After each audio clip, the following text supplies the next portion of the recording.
Imagine yourself soaring high above the war-torn skies of North Africa on that fateful morning of February 1st, 1943, at precisely 9:14 a.m. There, First Lieutenant Kendrick Bragg, just 26 years old and already a veteran of 41 combat missions without a single aircraft lost under his command, hunkers down at the controls of his mighty B-17 flying fortress, gazing out over Tunis from an altitude of 11,000 feet. Can you feel the tension building as two German fighters suddenly plunge toward his formation, like predators spotting vulnerable prey? Those two Messerschmitt fighters had peeled away from their routine patrol, one banking sharply toward the lead bomber, while the other zeroed in directly on Bragg's plane, the All-American. Picture this. The mission to strike Tunis had kicked off 3 hours prior, launching from the dusty runways of Biskra airfield in Algeria. Bragg's unit, the 414th Bomb Squadron within the 97th Bomb Group, had been tasked with pounding the docks where German supply vessels were relentlessly fueling Rommel's Afrika Korps. What a strategic blow it would be, sever the lifeline, and watch the enemy forces wither from starvation. They had unleashed their bombs a mere 12 minutes earlier, leaving the docks engulfed in flames and chaos. But now, as the bombers wheeled around for the journey home, they confronted the fighters head-on. Those 17 crews knew this perilous phase all too well. They dubbed it the gauntlet, that heart-pounding interval right after bombs away, when German interceptors descended in swarms like vultures on a fresh kill. Over the preceding 4 months, the 97th had endured devastating losses. 19 fortresses gone, claiming 190 souls. Some parachuted into hostile lands, others perished in fiery cockpits, but most plummeted into the unforgiving depths of the Mediterranean Sea. The statistics painted a grim picture, didn't they? A bomber crew had to endure 25 missions to earn their ticket home, yet the chances of making it that far hovered below 1 in 4. How would you hold up under such relentless odds? Bragg's eyes locked onto the first Messerschmitt as it assaulted the lead plane, tracers slicing through the air like deadly fireworks. The B-17's nose guns roared back in defiance, and the German fighter veered off, a trail of smoke marking its retreat like a wounded animal fleeing the hunt. Then came the second Messerschmitt, barreling straight at the All-American in a suicidal head-on charge, the combined closing speed hitting a blistering 600 miles per hour. Bragg's bombardier, Ralph Burbridge, unleashed a barrage from the nose guns, the 50 caliber bullets marching up the fighter's body in a lethal dance. Yet the Messerschmitt refused to break away. Later reports from intelligence would reveal the pilot's identity. Erich Rudorffer, a seasoned ace with 16 confirmed victories under his belt. Had Burbridge's fire slain him outright, or merely inflicted wounds so severe that control slipped from his grasp? Either way, the fighter hurtled onward, unyielding. In a split-second decision that could mean life or death, Bragg shoved the control column forward with all his might, sending the All-American into a desperate dive. The Messerschmitt's wing grazed the B-17's vertical stabilizer, then carved a savage diagonal path through the rear fuselage. The shriek of rending metal echoed like a banshee's wail, and the bomber lurched upward in violent protest. Bragg sensed the controls slacken in his grip, a chilling betrayal. Peering back through the yawning bomb bay, he glimpsed open sky where solid fuselage should have stood firm. The left horizontal stabilizer had vanished entirely, and the body of the plane was cleaved nearly in two. Co-pilot Godfrey Engel Jr. snatched his parachute, ready to abandon ship, while navigator Harry Nussel stared at the gaping wound and uttered a single, ominous word: bail. But Bragg scanned his instruments with a cool head-4 engine still thrummed with life, though the two on the right sputtered uncertainly. Altitude clung steady at 9,000 feet, yet the bomber strained to climb, forcing him to bear down with hands and knees to nudge the nose downward ever so slightly. Around them, the formation adjusted. 9 fellow B-17s sinking their pace to form a guardian shield against the lurking fighters. 90 miles stretched to Biskra, equating to 90 grueling minutes aloft. All over enemy turf, in a machine teetering on the brink of disintegration. Wouldn't you wonder in his shoes if fate had already sealed your doom? If you're eager to uncover how Bragg wrestled this mangled flying fortress through the skies and brought it home, consider showing your support by tapping that like button. It truly aids in spreading these overlooked tales to a wider audience. And if you haven't yet, subscribing would mean the world. Now, let's return to Bragg's harrowing ordeal. He attempted to hail his crew over the intercom, only to be met with crackling static. The electrical system lay in ruins. Desperate for a status report, he needed confirmation of injuries, whether the tail clung on by a thread, and crucially, a decision within the next 60 seconds. Command his men to leap into the vast Tunisian desert below, or gamble everything on piloting this bisected bomber back to safety. Unstrapping himself, Bragg rose from his seat amid the chaos. The bomb bay doors remained agape from the bomb run, allowing frigid air to howl through at 9,000 feet like an Arctic gale. Through the ragged tear in the rear fuselage, he could peer straight to the tail, where gunner Sam Sarpelis remained at his post, alive and stirring, isolated by a 16-foot void where the floor once provided solid footing. Engineer Tony James materialized at Bragg's side, delivering a grim assessment. Both right engines hemorrhaging oil pressure, the left outboard overheating, electricals fried, oxygen supply kaput, radio utterly silenced. The tail dangled precariously by the right side frame alone, perhaps bolstered by a few stubborn structural beams, though he couldn't confirm, as the whole assembly twisted in the slipstream like a flag in a storm. Bragg's gaze returned to the tail gunner. Sarpelis flashed a thumbs up through the plexiglass bubble, his 150 pounds somehow anchoring the precarious tail amid the turmoil. Radio operator Paul Galloway slithered forward with a sliver of hope. While the intercom had failed, the bomb site's autopilot wiring endured. The Norden system employed independent electrical pathways to the control surfaces, its servos positioned near the rudder and elevators to stabilize the plane during precision drops. Never intended for nursing a wrecked bomber homeward, but in this dire straits, it was their lifeline. Could they manipulate it from the cockpit? From the bombardier's station, yes. Burbridge could input adjustments to the autopilot. Bragg would dictate needs, and he'd convert them into commands. Resuming his place in the pilot's seat, Bragg noted the bomber maintaining altitude but veering rightward, each control response feeling like shoving against an immovable barrier due to the asymmetric drag from the ravaged tail. He turned to Engel. "We push for Biskra." The co-pilot's stare reflected the audacity, yet the formation would escort them until fighter threats waned, then they'd fly solo. "Commence lightening the load," Bragg ordered. Ammunition, detachable guns, anything not riveted in place. Keying the lifeless intercom out of habit, he quickly dispatched James aft with the directive, "Gut the plane. Jettison all non-essentials." They faced 90 minutes airborne on 2.5 engines and a halved airframe. Waist gunner Michael Zuck hauled his 50 caliber machine gun forward, a hefty 700-pound behemoth, and hurled it through the fuselage breach, watching it spiral toward the desert sands. Ball turret gunner Elton Dick followed suit, dumping ammunition cans, each packed with 500 rounds at 40 pounds apiece, into the void. The Messerschmitt swooped in for one final assault. Kondrasky and Zook positioned themselves in the shredded fuselage, torsos exposed through the mangled metal, unleashing their last bursts from remaining arms. The foes peeled away, exhausted of ammo or fuel, or perhaps both. The formation had ventured beyond their reach. The companion B-17s forged ahead per protocol, unwilling to jeopardize 9 for 1. All-American dipped to 8,000 feet, then 7,000, as Bragg bartered height for velocity to avert a stall. Too swift, and the tail might shear clean off. Burbridge shouted from his station, "Autopilot's gripping, but it's resisting. Each tweak lags 30 seconds. This setup wasn't crafted for hands-on piloting." "Maintain level flight," Bragg urged. "That's our sole imperative." With the formation vanished on the horizon, All-American limped alone across adversary lands. Bragg monitored fuel levels. They teetered on sufficiency for Biskra, contingent on engines persisting, tail adhering, and equilibrium in height and pace. Below, unfurled the desert, mountains northward, Mediterranean eastward, Biskra beckoning southwest. 80 miles remained, 75 minutes ticking away. Abruptly, the number 3 engine belched smoke. The left outboard, flagged earlier as overheating. White plumes shifted to gray, then black, as the cylinder head temp spiked red and oil pressure plummeted. The motor self-destructed before his eyes.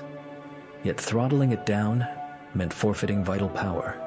dooming them to a gradual descent into the Tunisian wastes, 30 miles deep in German-held terrain. Even a survivable crash would doom the tail to crumple, entombing Sarpolis.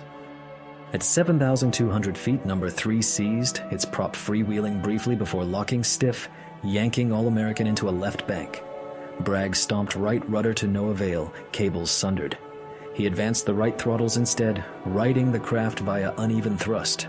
2 robust on the right, 1.5 faltering on the left.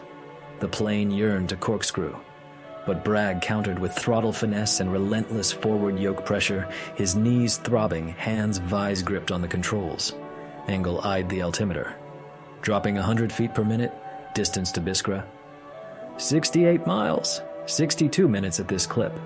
Bragg calculated swiftly they'd shed 6,200 feet from 7,000, slamming earthward 20 miles shy of salvation. James resurfaced. We've purged all, including oxygen tanks down perhaps 800 pounds. Insufficient. They craved more elevation or thrust. That engine's toast, James warned. Restarting risks blaze or prop ejection, either spells our end. Bragg glanced at fuel dials. They'd consumed a third. Fuel equated mass. Each burned gallon lightened them, extending glide potential. But survival hinged on lingering aloft to expend it. Bombay tanks. How much fuel? Roughly 200 gallons. Why? Dump it. James balked. We require that for Biskra. We won't make Biskra crashing in 40 minutes. Empty the Tokyo tanks. All. Shed another 1,000 pounds instantly. James navigated aft. Moments later, fuel cascaded from the bay, 200 gallons at 6 pounds each. 200 pounds evaporated in half a minute. The altimeter stabilized, then ascended. 7,100, 7,200, 7,300 feet. Bragg sensed the revitalized response, buoyed by reduced weight, wings generating amplified lift. Descent halted at 7,500 feet. They had margin, perhaps adequate. The autopilot servos groaned under strain as Burbridge battled to level the nose amid shifting gravity from the dump. Autopilots scorching these motors aren't for hour-long marathons. How long till failure? Uncertain 30 minutes? 5? 55 miles to Biskra. 50 minutes aloft. Beneath sprawled endless desert, barren, roadless, village-free, offering only jagged sand and stone for a forced landing. Autopilot collapse would strip control, pitching the bomber into chaos and condemning Sarpolis in the tail. Bragg consulted his watch. 9:58 a.m. 44 minutes they'd nursed the wreck, each second an eternity, every engine rumble a harbinger, each wind buffet a peril to sunder the frame. Radio silent. Yet Bragg spotted distant comrades likely orbiting Biskra, touching down, crews disembarking unscathed. All-American lagged 30 miles, still in peril over foe ground, bound by steel sinews and sheer fortune. Then the tail stirred. Not mere sway or jolt, but genuine detachment. From the cockpit, Bragg witnessed the fuselage rift expanding, the right airframe peeling like frayed fabric under fatigue, vibration, and gale. After 45 minutes airborne, the tail verged on liberation. James loomed, pallid. The tail. It's parting.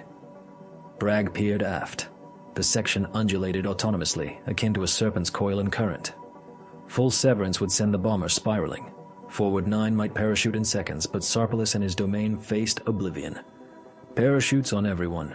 Stand by to bail on my cue. And Sarpolis? Silence hung heavy. No retort sufficed. The gunner was marooned in a doomed segment, salvation beyond reach. Engel seized a portable oxygen bottle. The main system defunct, but backups existed for crises and edged toward the breach. 16 feet of abyss separated them. Traversal impossible. He signaled Sarpolis. Advance. Crawl here. The gunner eyed the chasm, then the writhing tail enveloping him. He inched onward deliberately, the section bucking with his every motion. Mid-crossing rupture would doom him to plummet alongside. Sarpolis hauled himself 6 feet 8, 10.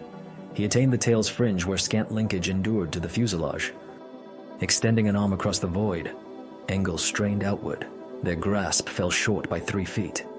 Imagine yourself hurtling through the skies in a battered fortress of steel and rivets, the wind howling like a vengeful spirit outside the fractured hull. What would you feel in that moment, clinging to hope amid the chaos of war? Suddenly, James emerges from the shadows of the fuselage, clutching parachute cords that gleam like lifelines in the dim light. He deftly knots them together, crafting a sturdy 20-foot length of nylon line, a slender thread of salvation against the yawning abyss below. With a determined heave, he casts one end across the perilous void towards Cerulus. Picture the tail gunner's hand snatching it midair, his fingers wrapping tightly around it as if it were the grip of fate itself. James and Angle haul with all their might, muscles straining like taut cables under immense pressure. Cerulus propels himself from the precarious tail section, swinging like a pendulum across the gap, his boots scraping and finally catching the jagged edge of the fuselage. They yank him inward, into the relative safety of the main body, just as the tail section quivers once more, now bereft of any stabilizing wake. Can you sense the mounting tension? The tail begins to sway with greater freedom, its movements wild and unpredictable, like a wounded beast thrashing in agony. The metal emits a piercing shriek that echoes through the airframe, yet they are still 23 miles from Biskra, a mere 19 minutes of flight time away. That beleaguered tail must endure for just those 19 precious minutes. Bragg eases back on the throttles ever so slightly, reducing power to alleviate the strain on the tortured structure, though this choice inevitably leads to a gradual descent. The altimeter ticks downward, 7,000 feet, then 6,800, 6,500, unwinding like a clock racing toward an uncertain end. Now, envision the horizon sharpening into focus. Biskra materializes ahead, its airfield etched into the vast, unforgiving desert like faint scars on sun-baked skin. 3 dirt runways carve through the sand, flanked by a scattering of tents and fuel trucks. The other B-17s from their mission have already touched down, appearing as diminutive figures neatly arrayed beside the strips. "Burbridge," Bragg calls out, his voice steady amid the turmoil. "Can you align us for landing? The autopilot's faltering badly. These servos are utterly fried." "I'll give it my best shot," comes the reply. The All-American plunges through 5,000 feet, 4,000, 3,000, the airfield swelling in size like a mirage turning real. What thoughts might race through your mind as the ground rushes up? Bragg spots figures on the earth below, standing motionless, their gazes lifted skyward. Someone must have signaled ahead via radio, warning of the incoming crippled giant. At 2,000 feet, Bragg unleashes 3 crimson flares from the cockpit, arcs of fiery warning that explode brilliantly, visible across the endless flat expanse of desert. This is the universal cry for urgency. Clear the paths. A wounded bird approaches with lives hanging in the balance. The flares soar and detonate, scattering ground crews like leaves in a storm. Trucks rumble away from the runway, while the parked B-17s taxi to safety. The All-American claims the vast airfield as its solitary domain. Angle's voice pierces the cockpit, announcing altitudes with precision: 1,000 feet. Airspeed 130. We're coming in high and fast. Bragg reins in the throttles further, the engines humming down to a lower pitch as the massive bomber begins to settle earthward. 800 feet, 600, 400. Now, individual faces become discernible below, some men sprinting in organized frenzy, others frozen, hands visored against the glare, watching this drama unfold. "Lower the gear," Bragg commands. Angle's hand hovers over the lever, hesitation flickering like a shadow. "If it doesn't lock properly, we'll be belly landing regardless. Should we risk it?" "Proceed," Bragg decides. A nose gear failure might actually relieve pressure on the tail, preventing a snap upon touchdown. The gear mechanism whirs to life, and Bragg senses the reassuring thud as the main wheels secure into position. Yet the tail wheel light remains ominously unlit after all. That wheel is part of the tail, which clings to the plane by mere threads, no tail wheel to speak of. 200 feet now, the runway dominating Bragg's view like a hardened ribbon of earth, baked solid under the relentless desert sun. He gently pulls back on the yoke, the nose tilting upward just enough like, balancing on a knife's edge. Too aggressive, and the tail might plow into the ground first. Too timid, and the nose gear could buckle under the strain. The key is to keep that vulnerable tail aloft as long as possible, allowing the mains to absorb the initial shock. 100 feet, 50 feet. The bomber descends like a weary eagle toward its nest. Bragg's grip on the yoke is ironclad, his feet planted firmly against rudder pedals that offer no response, every fiber of his being coiled in anticipation. The main wheels kiss the dirt, erupting clouds of dust that billow like smoky phantoms behind them. The All-American rebounds once, then settles firmly, tires biting into the surface as it hurtles forward at 80 miles per hour. Inevitably, the tail sags, metal grinding against the compacted earth in a guttural wail of aluminum clashing with sand. The tail section buckles under the assault, the bomber skidding onward amid a cascade of sparks from the dragging rear, the scream of rending metal reverberating across the open field like a banshee's cry. Bragg maintains his pull on the control column, elevating the nose to shift weight away from the forward gear. 70 miles per hour, 60-50, the velocity ebbs away. The tail continues to scrape, then abruptly ceases as it detaches entirely. Bragg feels the sudden lightness, the aircraft's posterior vanishing like a severed limb. 40 miles per hour, 30, 20.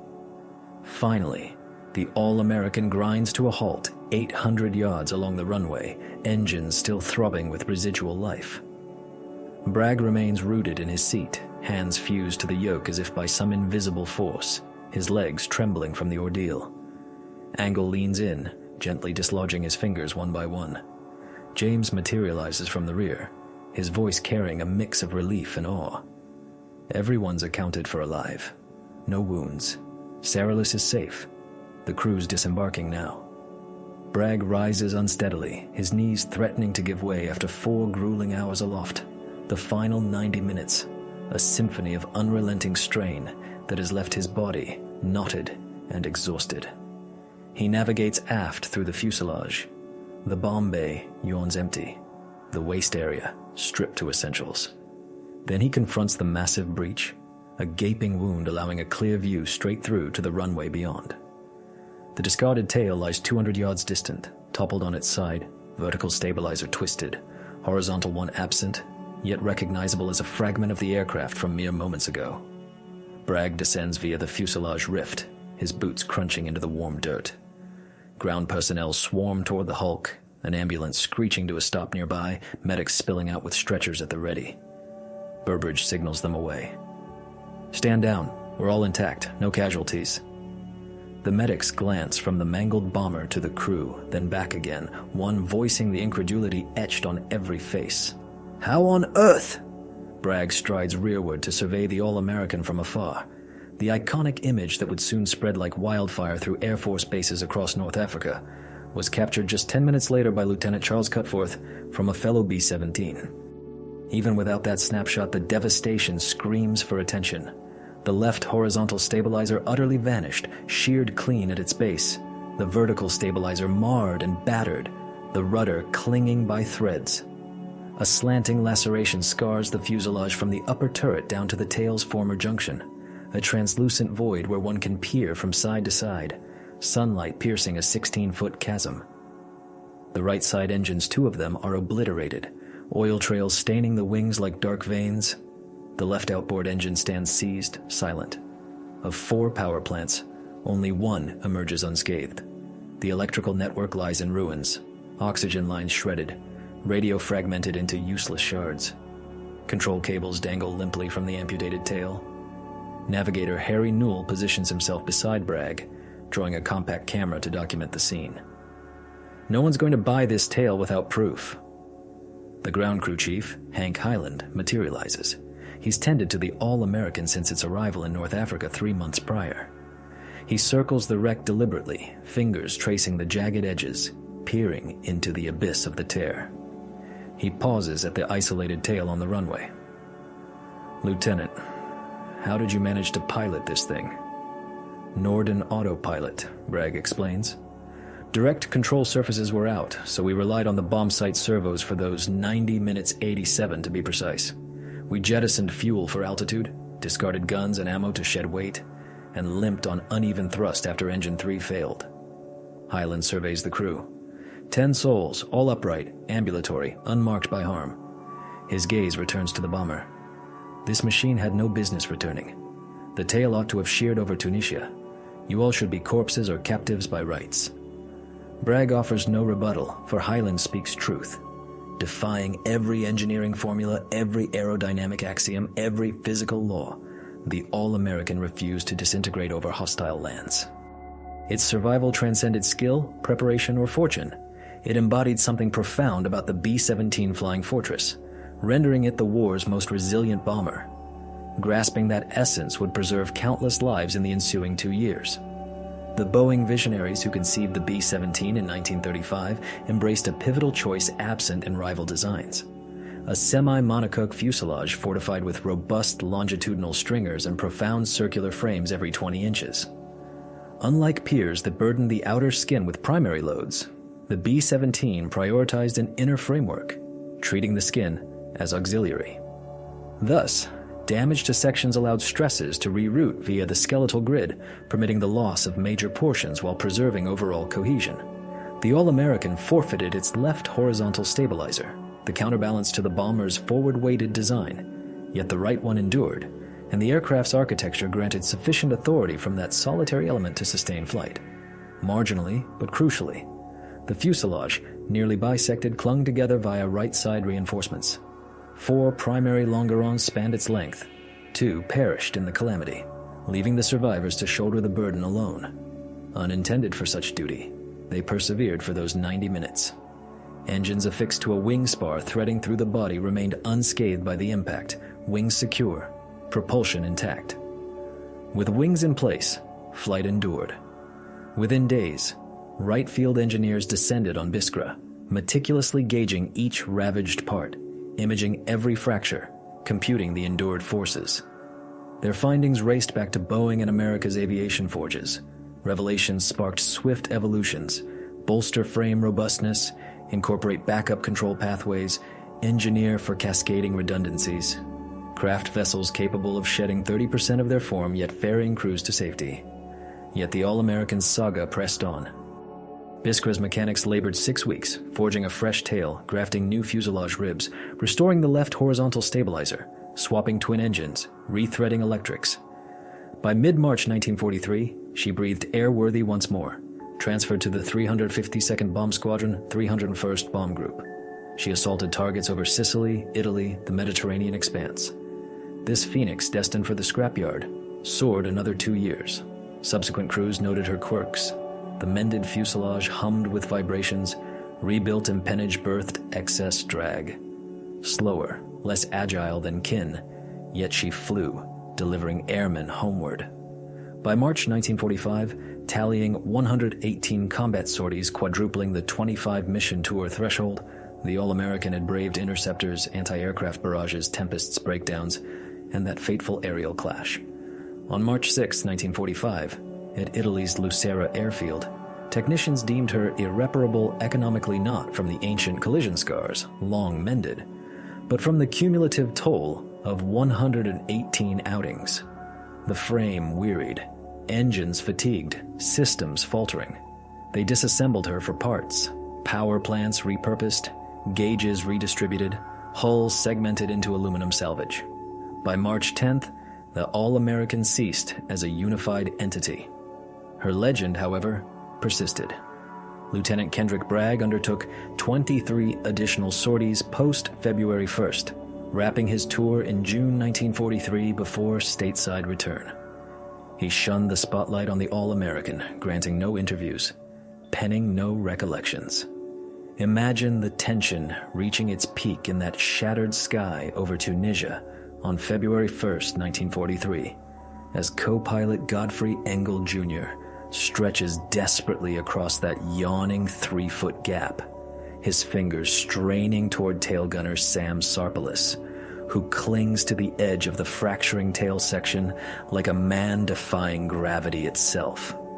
What thoughts must have raced through their minds in that frozen moment?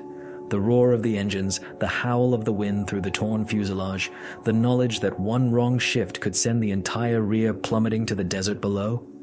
Yet, in a surge of ingenuity born from sheer necessity, Engel secures a rope from the emergency kit and tosses it across the void, watching as Sarpelis grasps it firmly, his knuckles whitening with determination.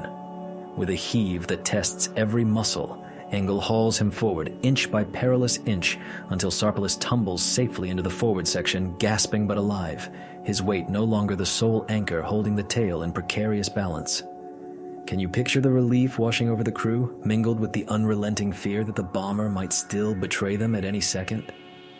They press on, the autopilot's servos whining in protest, Burbridge's hands dancing over the controls to coax every last ounce of stability from the Norden system. The miles to Biskra dwindle 50, then 40, then 30, as Bragg wrestles the yoke, his body aching from the constant pressure, the asymmetric thrust threatening to spiral them into oblivion. At last, the faint outline of the airfield emerges on the horizon, a beacon of hope amid the endless sands. Bragg aligns the All-American for approach. The formation long since vanished, leaving them to this solitary triumph or tragedy. The landing gear groans down, the runway rushes up to meet them, and with a shuddering thud, the bomber touches Earth at 10:14 a.m., skidding to a halt amid a cloud of dust. Ground crews swarm the wreck, jaws dropping at the sight of the fuselage sliced open like a gutted fish, the tail dangling by mere threads of metal. Photographers capture the moment, including Lieutenant Charles Cutforth, whose lens freezes the image at approximately 10:17 a.m., just 3 minutes post-landing an icon in the making. But let's fast forward through the haze of war to reflect on the lives that endured beyond that day. Kendrick Bragg himself passed away in 1994, at the age of 77, carrying the weight of those memories to his final rest. The rest of the crew dispersed across the theaters of conflict. Some fulfilled their required tours and returned to civilian shores, while others fell short, claimed by the relentless grind of battle. Yet tail gunner Sam Sarpalis emerged unscathed from the war's clutches, retreating to the quiet hills of Pennsylvania. He seldom recounted that harrowing ride in a tail section suspended by just 2 structural members above the vast Tunisian desert, but the photograph endured as a silent testament. That snapshot of the All-American soaring with its fuselage rent asunder evolved into one of World War II's most renowned images, not merely for depicting raw devastation, but for embodying unyielding survival, like a phoenix defying the flames. The B-17 earned an unparalleled legacy among all bombers of the era. Crews affectionately termed it the Flying Fortress, not due to its formidable array of guns, but because it faithfully ferried them back from the brink time and again. The numbers tell a stark tale. Out of 12,931 B-17s constructed during the war, 4,635 met their end, a 37% loss rate, steep indeed. But compare that to the B-24 Liberator's 45% or the Lancaster's 51%, and the Fortress's resilience shines through. When you delve deeper into crew survival rates, the disparity widens dramatically. B-17 teams boasted a 78% survival rate in ditchings over water, meaning 3 out of every 4 men lived if the plane went down in the sea. In contrast, the B-24's figure languished at 32%. Why such a gulf? The B-24's fuselage formed a monolithic structural whole, prone to shattering upon impact with waves. The B-17's robust frame, however, held firm long enough for escapes, like a steadfast guardian shielding its charges. Over the skies of Germany and occupied Europe, B-17s shrugged off wounds that would fell lesser craft. One returned to England with its entire nose obliterated, the bombardier and navigator lost, yet the pilots guided it home through sheer will. Another collided midair with a German fighter above Cologne, the enemy's propeller slashing through the cockpit and claiming the co-pilot's life. Still, the pilot touched down with his fallen comrade strapped beside him, a grim sentinel. Then there's the B-17 dubbed Ricky Tikki Tavi, its tail sheared by flak over France the gunner, Craig Bowman trapped in the detached section that tumbled independently. Miraculously, Bowman survived the fall, and the pilot somehow landed the tailless Hulk. Both the aircraft's remnant and the gunner reunited on solid ground. These weren't flukes of fortune. They stem from intentional design decisions forged in 1935, when Boeing crafted the plane with redundant systems, fortified frames, and modular structural components. By the standards of that era, the B-17 was overbuilt, weightier than necessary, costlier to produce. But those additional pounds of steel and aluminum preserved thousands of souls, like hidden armor woven into the very fabric of the machine. Come 1944, every Allied heavy bomber drew wisdom from the fortress. The British Lancaster incorporated backup control pathways, the B-24 gained bolstering reinforcements, and emerging titans like the B-29 Superfortress prioritized damage tolerance from conception. Yet this storied reputation exacted its price. In 1935, 7 manufacturers vied for the initial contract. Boeing's proposal ranked as the priciest. The Army Air Corps teetered on rejection, favoring thriftier options to stretch their budget for more units. Boeing's lead test pilot, Leslie Tower, championed the cause, asserting that prioritizing crew survival would yield greater long-term savings than amassing expendable planes. History vindicated him. By 1945, the equation crystallized. Training a bomber crew demanded $100,000, while fabricating a B-17 ran $200,000. If the aircraft salvaged its crew even once from catastrophic harm, it justified its existence. And the B-17 achieved this feat habitually, like a reliable old friend in the storm. Consider the 8th Air Force's assault on Schweinfurt-Regensburg in August 1943. 291 B-17s launched, 60 felled outright, 77 more crippled beyond repair. Yet 154 limped back to England, their crews emerging to fight another day. Those seasoned airmen became priceless assets, and the fortresses that delivered them validated the core design ethos. The All-American stood as the emblem of this principle. Its photograph didn't just illustrate endurance, it proclaimed the triumphs of meticulous engineering. Each rivet, every beam, all deliberate choices aimed at one goal: returning crews safely. In the wake of February 1943, the 414th Bomb Squadron embraced a fresh insignia. A whimsical cartoon dog perched triumphantly atop a battered tail section. Their unofficial creed echoed, "Coming in on a wing and a prayer," while the formal one distilled to essence, "We bring them back." And bring them back they did, through 2 more arduous years over North Africa and Europe. Losses mounted planes and comrades alike, but their survival rate outpaced any squadron in the 12th Air Force, all thanks to those indomitable fortresses that lived up to their name. In our modern era, merely 4 B-17s retain airworthiness worldwide. One graces the skies under the Commemorative Air Force, another with the Experimental Aircraft Association, dazzling crowds at air shows across America. When they thunder overhead, that signature Roar 4 Wright Cyclone engines at peak power transports you straight back to what Bragg experienced on February 1st, 1943. At the National Museum of the United States Air Force in Wright-Patterson Air Force Base, Ohio, a B-17G stands on display, though not the All-American itself, which met the scrapyard in 1945. Still, the museum preserves the saga. A modest placard beside the bomber features that legendary photo, the B-17 aloft with its body agape. The inscription, "Structural integrity under extreme conditions." The original image slumbers in the National Archives, catalogued as 342 FH3A20571, snapped by Lieutenant Charles Cutforth on February 1st, 1943, around 10:17 a.m., mere moments after touchdown. It has graced countless books and films, enduring as the quintessential emblem of B-17 tenacity. But the truest tribute lies not in glass cases, but in the stark figures. From 1942 to 1945, the B-17 undertook 291,000 missions over Europe, nearly 300,000 combat sorties safeguarding crews that lesser bombers would have forsaken. Precise tallies elude us, yet Air Force chroniclers gauge that the fortress's ruggedness spared between 15,000 and 20,000 American lives, men who might have perished in frailer vessels. These were warriors who staggered from wreckage to reclaim the skies, individuals like Bragg and his band. The 414th Bomb Squadron's praying dog emblem persists, nurtured by the 97th Bomb Group Association. Veterans convene annually, their ranks thinning with time, yet they gather to honor the All-American, the bomber that refused to yield. Lieutenant Kendrick Bragg claimed no decoration for that flight. His Distinguished Flying Cross arrived later for other exploits. Its citation omits February 1st, the mid-air clash, the 90-minute odyssey with a ravaged tail. Such oversights were commonplace. Thousands of crews mirrored these deeds, nursing crippled birds home, preserving their comrades, simply fulfilling their roles. The machinery functioned as envisioned, the B-17 engineered for endurance, crews drilled for crises. That day stood out as extraordinary, yet not singular.